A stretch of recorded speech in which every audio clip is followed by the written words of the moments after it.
This was one of the cheapest cars France could buy. Small engine, 4 doors, 4 seats. Nothing about it looked threatening. But put it on a winding road, carry a little too much speed into a corner, and suddenly, this ordinary family car could behave in a way that caught drivers completely off guard. The strange part is that Simca hadn't built a bad car. In fact, underneath that simple body was some surprisingly clever engineering. So why did a cheap French economy car develop such a reputation for being difficult to control? And how did that same car eventually become a weapon in the hands of performance drivers? To understand why the Simca 1000 existed in the first place, we have to go back to the late 1950s. Europe was entering a new era. Then came the Suez Crisis in 1956. Fuel became more expensive and harder to take for granted, accelerating Europe's appetite for small, economical cars. Britain had the Mini, Hillman was developing the Imp, and in France, Simca was preparing its own answer.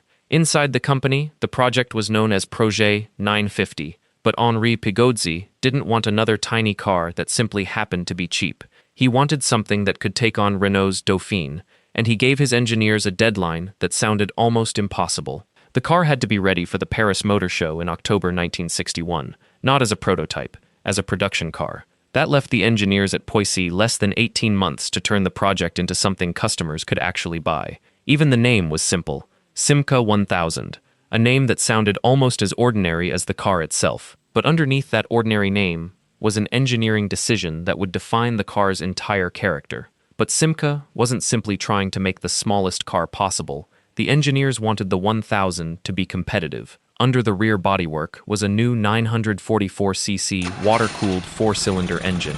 And for such a small economy car, there was an unusual amount of engineering underneath it. The engine used a 5-bearing crankshaft, a detail that showed Simca wasn't cutting every possible corner to save money. The company had even considered a flat 4 engine during development before abandoning the idea. The gearbox was just as interesting. Simca used a 4-speed synchromesh transmission, giving the little car the kind of equipment its designers believed it needed to compete with Renault.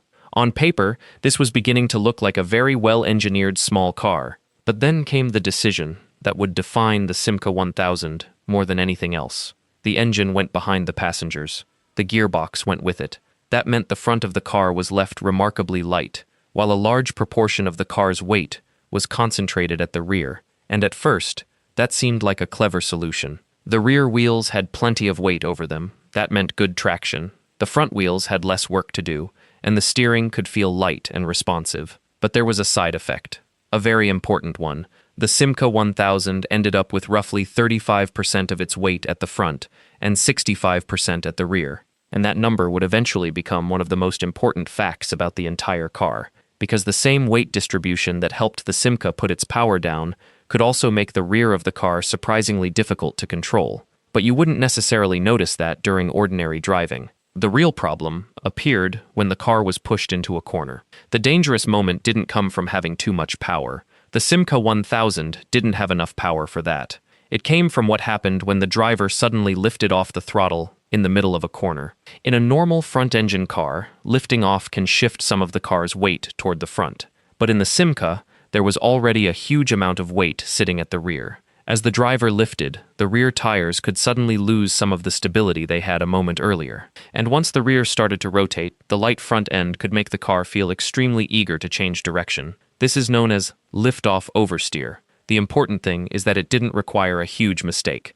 The driver didn't need to be racing. The car didn't need enormous horsepower. A fast corner, the wrong moment on the throttle, and the balance of the car could change very quickly. That's what made the Simca 1000 so unusual. The same layout that gave it excellent traction could also make it unforgiving when the driver suddenly changed the car's balance.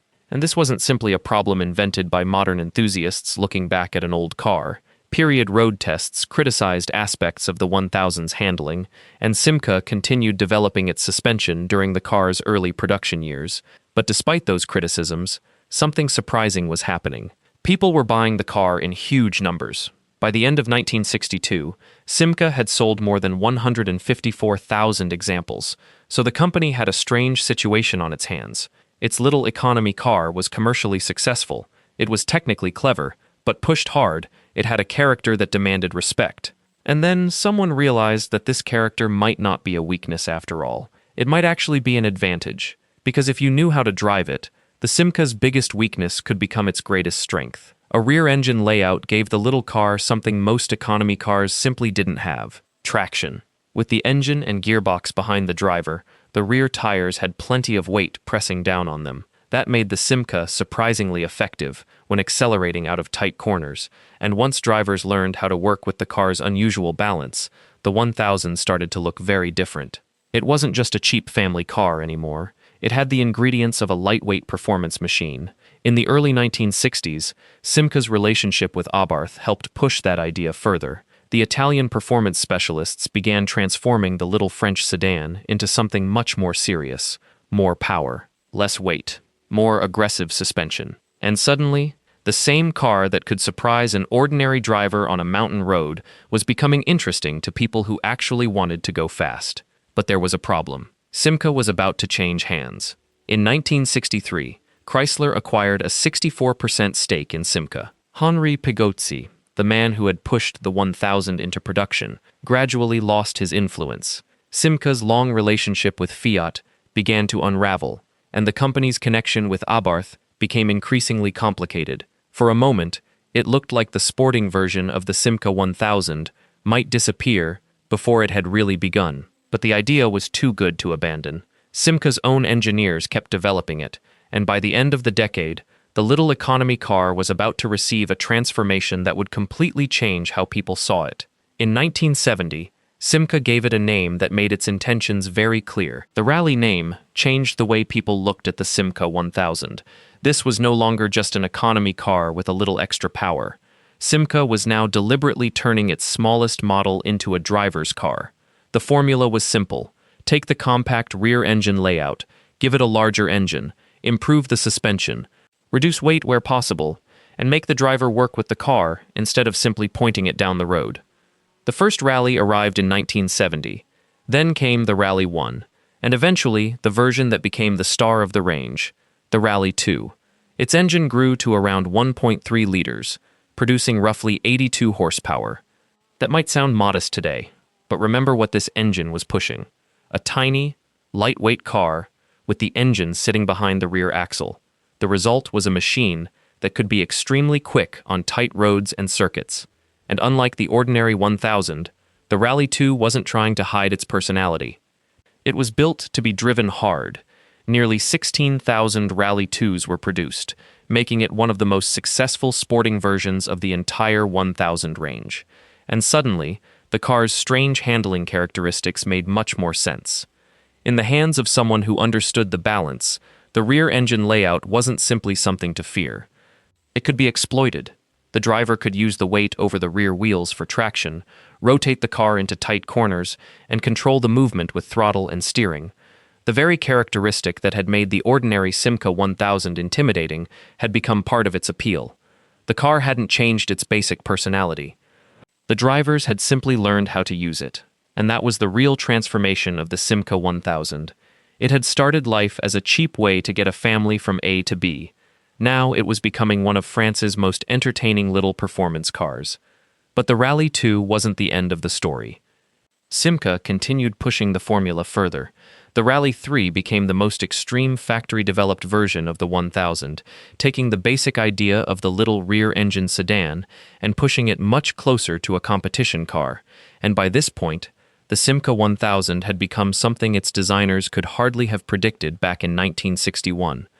It was no longer being judged simply by how cheaply it could carry a family. Enthusiasts were judging it by how much fun it could deliver. That's what made the car so unusual. Its basic architecture hadn't changed. The engine was still behind the passengers. The rear was still carrying most of the weight. And the car was still small, light, and relatively simple. But 17 years of development had transformed that original formula. By the late 1970s, the hottest versions could hold their own against much newer performance cars in straight-line acceleration.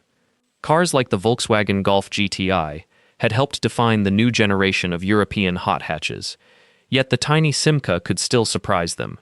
That says a lot about how far the engineers had taken an idea that originally existed simply to build an affordable family car. Production finally ended in May 1978. By then, the Simca 1000 had spent almost 17 years in production. Exact production figures vary depending on the source, but estimates generally place total output somewhere between 1.5 and 2 million cars. That's an extraordinary run for a car that began life as a response to a fuel crisis.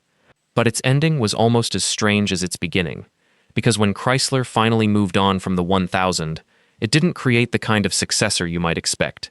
It simply moved in another direction. When production of the Simca 1000 finally came to an end in 1978, the car had been on sale for almost 17 years. And you might expect Chrysler to replace it with something that followed the same basic philosophy. A small, economical car, simple, affordable, and perhaps even another rear-engine design. But that's not what happened.